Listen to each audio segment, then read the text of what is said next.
I want to spread awareness to what's going on as far as civil engineering, state of our water supply, what could happen in the future, not just in DC and Flint, corruption in government agencies, collusion with corporate media. Go ahead and watch Marc Edwards give a lecture at Michigan University about the Flint water crisis and the Washington, D.C. water crisis. The link will be in my description. Now, I covered this. Greg Wilson, it's great. Great point of view that he has, and that he actually goes ahead and publishes it. Not only that, he actually has a newsletter that he sends out, a compilation of what's going on that he takes the time to read and go through and add it to his newsletter. It's great. I love it. And thanks, Greg, if you're watching this. And I'm going to go through it a little bit. So when you go, he attached the newsletter when I emailed him, and not many people would, if I make a comment and, want to talk to him and have a conversation, that he does. So I went and read a lot of his blog posts, and I actually read his newsletter. There's a lot of things that it goes through, and you should go ahead and read it too, and stop being ignorant of other people's viewpoints. There's a lot of things in here, not just on the conservative side, but on the libertarian side. And you're going to see a lot of similarities with progressives and even some liberal takes, because we're noticing a lot more things than just what the Republicans have been doing. And this article kind of talks about, or this newsletter, some of these articles actually talk about that. For example, how Donald Trump's bringing to light a lot of bad things that President Obama did, and the hypocrisy of the liberal left, maybe not the liberal left, the liberalism that's in the Democratic Party, that sees what Donald Trump is doing and not liking it, but not noticing anything that bad that happened during President Obama's term. And you can see that there's not consensus support for Donald Trump. Donald Trump is actually doing all the things he said he would do in his campaign trail, which is something that President Obama didn't do.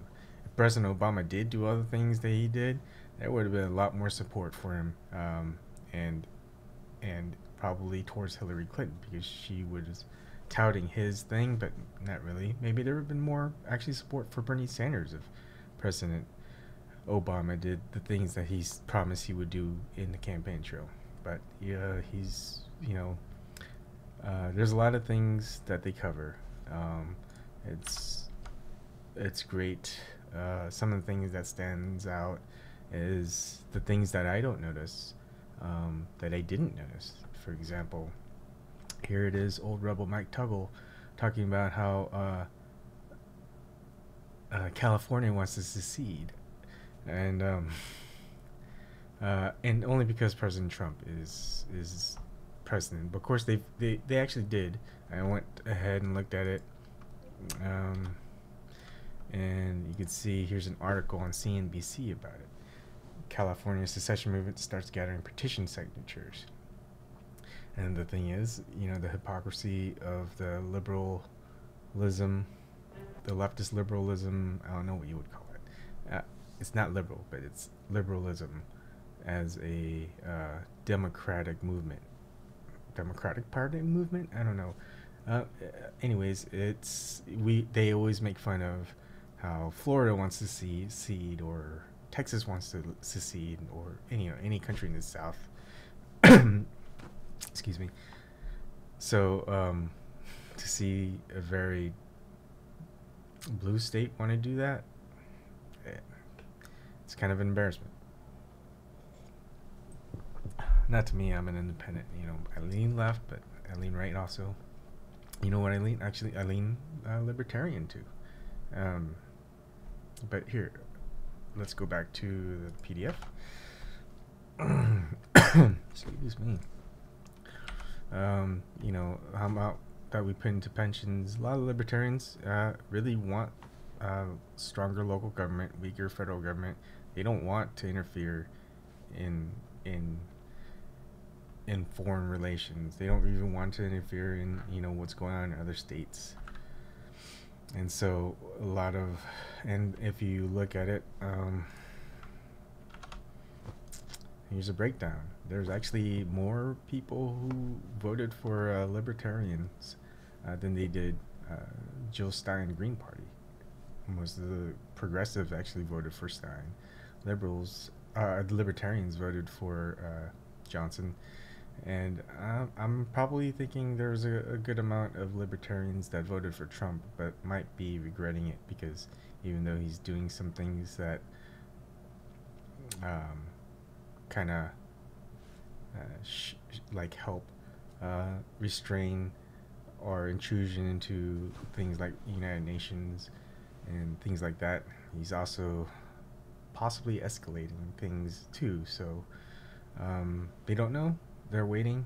It's only been 2 weeks. There's a lot of outcry over Democrats who, you know, over Trump, that, you know, this is just 2 weeks and it's 4 years to go, and they're just kind of going crazy. Now, I did a breakdown of this, of the 2016 election, and at the bottom you can actually see where I go to a link.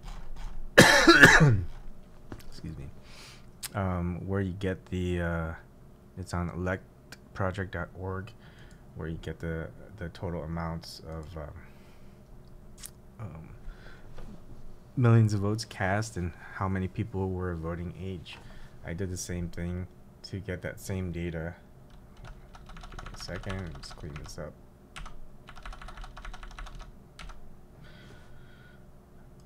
And I got all the data from the www.census.gov for 2014, 2012, 2008. They didn't have it for 2010.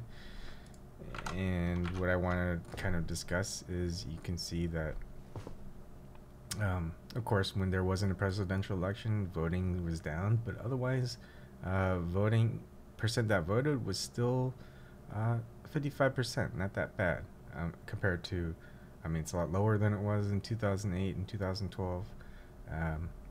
But it's still the same. What I want to talk about is the percent of people that typically don't vote. I mean, we have a democratic republic, a democratic process, and having 44% of the population not vote, they're not doing their duty. We don't know if that's going to be something that we can work on. I mean, if they didn't vote then, they may not vote now. Not sure why they don't vote. I might get into that, and maybe they see it as hopeless. But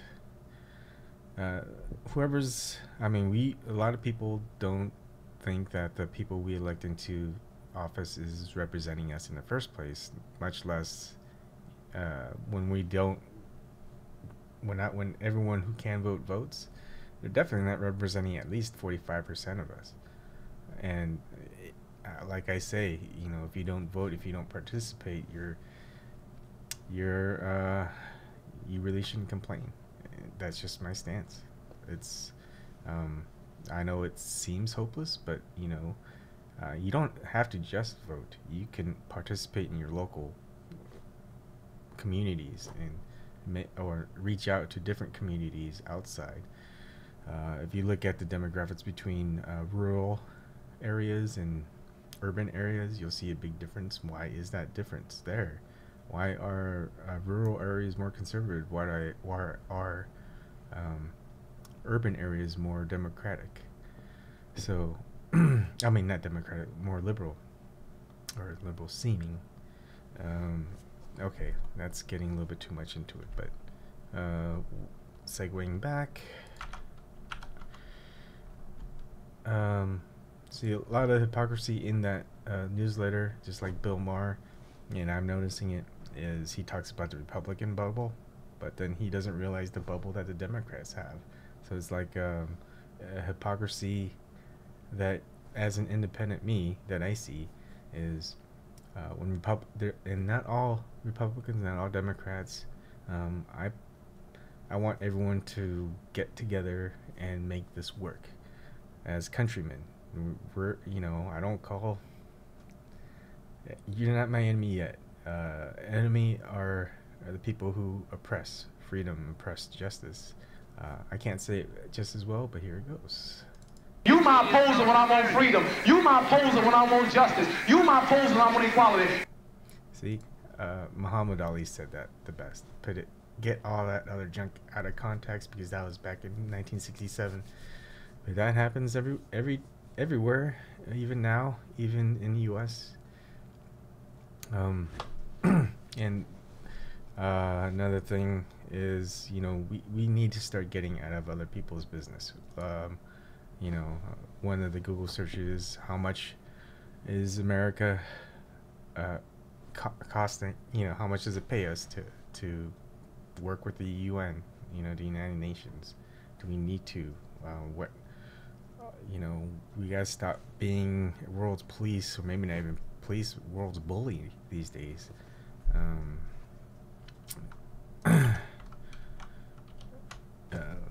Ayan Hershey Ali, right? I like her. She's really advocating for, the getting rid of the bad parts of Islam, the Muslim religion. It's, and I reply, she's expecting Americans in both ways to find a way to address what's going on in the Middle East and the lethal ideology, the extremism. But you know what? My I wouldn't say belief. My thinking process is just like how the United Nations got started, or not United Nations, United States. People stood up and fought oppression. That's what you have to do. You can't expect others to do it for you.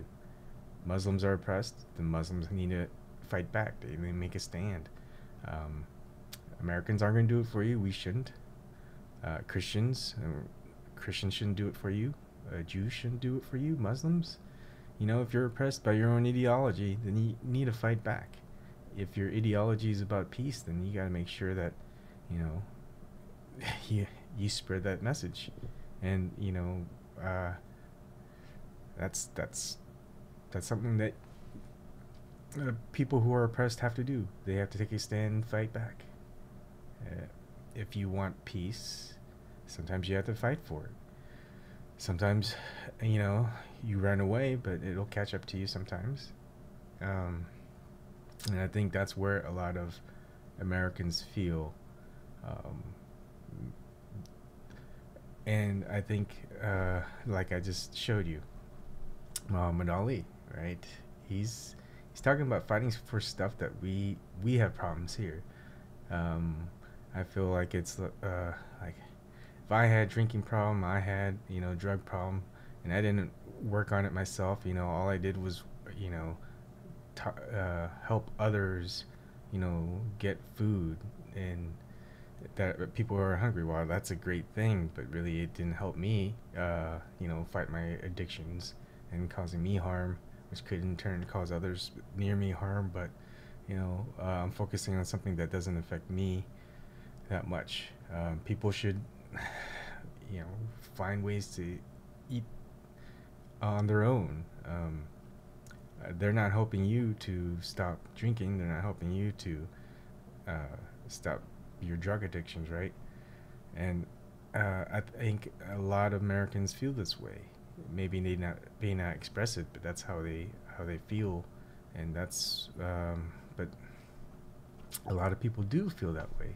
You've got this whole immigration ban taking up all the headway. There's tons of things that have been going on besides that. But that was all the focus is on.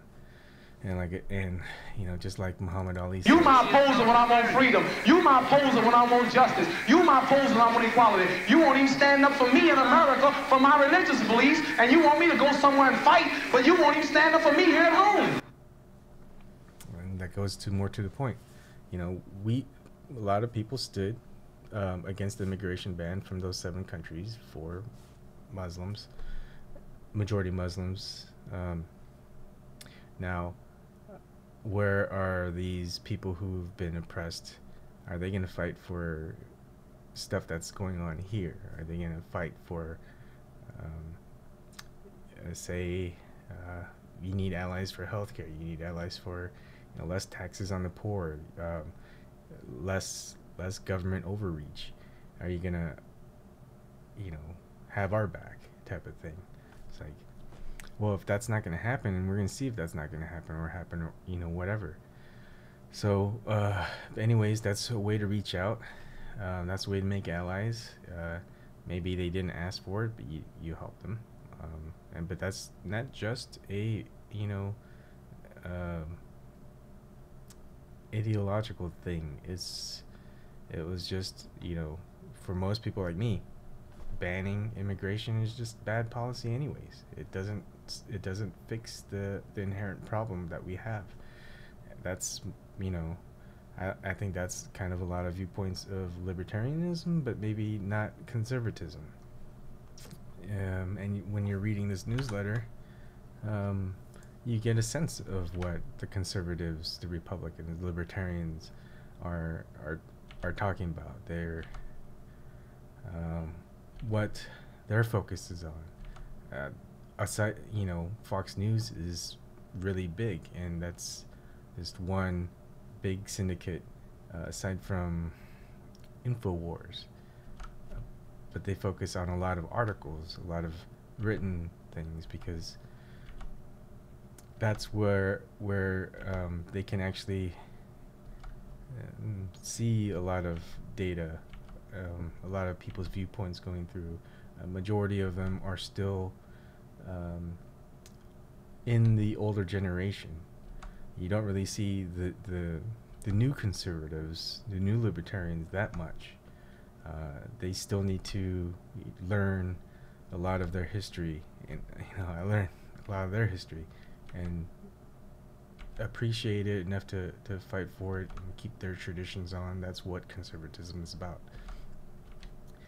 And as you look through this, as you read through this, you're depending on what your stance is, you're gonna on political ideology, you're gonna have things that you may not like. You're gonna see some things that you kind of do like. It makes sense. You're gonna see things that you don't see reported on corporate media. Just like when I'm watching Tim Black, Jimmy Dore, and TYT Politics, or Humanist Report, things like that, H.A. Goodman. You're gonna see that here. So we have this underlying messages. We see that there's basically a war against corporatism. So that can be a big thing. The only problem is, what's more important, a social movement, or that doesn't really affect you, foreign involvement that doesn't really affect you, unless I guess you live where that country is and you live here. I don't know.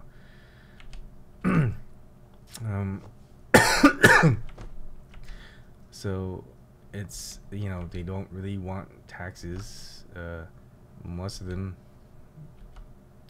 a lot of, I don't know. It's very. I don't want to explain what their viewpoints are from my viewpoint. I want you to read it on your own. And they have really good points. They have really good historical context, and that's what you don't see a lot in a lot of independent media, even the ones that I'm watching or listening to. They kind of go back a lot into history, into not just the Constitution, not just Declaration of Independence, but even the Articles of Confederation. They dive deep into American history. The whole lead up to the Civil War, the last 100 years of how they're not being represented, and it's an eye opener. It's great. I love it. I don't agree with, I would say, the let's say 80%. I may not agree with 80%. The 20% that I see and I agree with, I think it's great. I think everyone should read it. I think there's valid viewpoints, just like there's valid viewpoints on, you know, Democratic and liberal side, or points for the Green Party or a social democracy. They're kind of opposing sides, but the underlying message is let's get out of each other's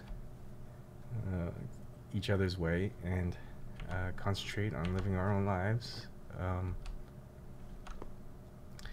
and actually have people in power that aren't corrupt. The power of governing in a democracy should be the people themselves, not those in power that you can't stop. For example, I showed you in some of my other videos, there was 10 to 18% approval ratings for Congress, but did you know how many of them got reelected? 98 to 93% got reelected with a 10 to 18% approval rating. Does that seem like a political system that works? I don't think so. So, and once you put them into office, you know, you've got 2 to 4 years before you can actually do anything about putting them out of office by voting in someone new. So if you just put them in office and all of a sudden they just lie, they've got 2 years to 4 years of damage that they can do. That doesn't make sense. Give this a read. Email Greg Wilson about getting a newsletter. I'm looking forward to reading the next one. I don't want to share anything that's in it. Like I said, I don't want to dumb it down. I want to smarten you up. Don't be ignorant about not wanting to read it because it's, you know, you think it's all lies. You think you have preconceptions of what type of people they are. First and foremost, they're countrymen. They're part of this country, whether you like it or not. And whether they like it or not, we're their countrymen. Focus on what is common between us, because we can work from there. When we start having these opposing viewpoints, opposing arguments, we can talk about them because we finally understand each other. We can come up with solutions. But we can't do that if you don't talk to each other to understand other people's viewpoints. There's a lot to go over. We've been fighting each other for over 250 years, and we're still fighting each other. And but at least that fighting isn't with guns anymore or swords. Let's fight with our words, but let's listen to each other and resolve the conflicts. So let's do this together. Come on.